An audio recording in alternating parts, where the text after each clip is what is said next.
Hello and welcome to Lainey Sips. Today I'm reviewing Rishi Tea's Jade Oolong.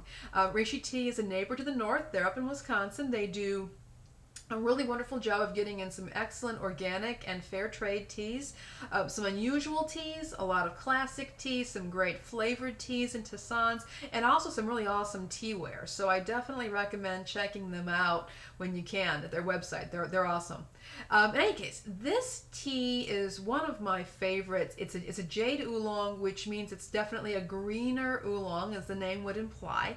And it's rolled up into little balls, and it's a lot of fun to watch them unfurl if you're infusing them in a glass teapot. You can also use a gaiwan. I have my little gaiwan right here, and it's a really tasty tea. When you first get the nose on it, you're getting a very strong floral lilac kind of a smell, but you're also getting other things. You're getting definitely a lot of green notes, as well as a little bit of wood, I've found. There's just kind of this combination that reminds me of being in a tropical forest someplace.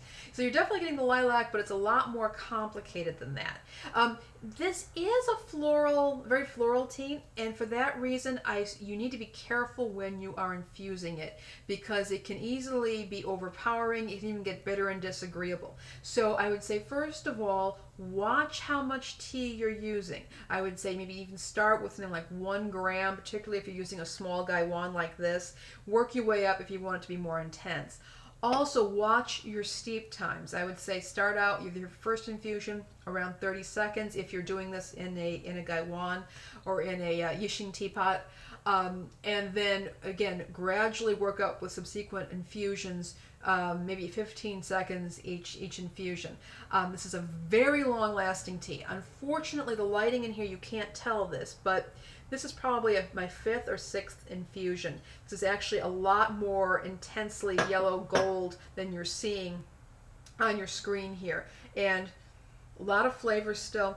What's coming up now actually is, now that I've been infusing it a lot, I'm actually getting some honey notes, some kind of sweet honey notes.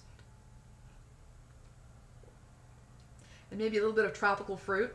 I think that the floral notes are so intense in those first infusions, it may cover up some of the other wonderful flavors. The nifty thing about a tea like this is that you're getting more than one tea in one tea. You're actually getting different flavors with each infusion, and that's kind of awesome. Also, this kind of tea makes excellent cold brew iced tea.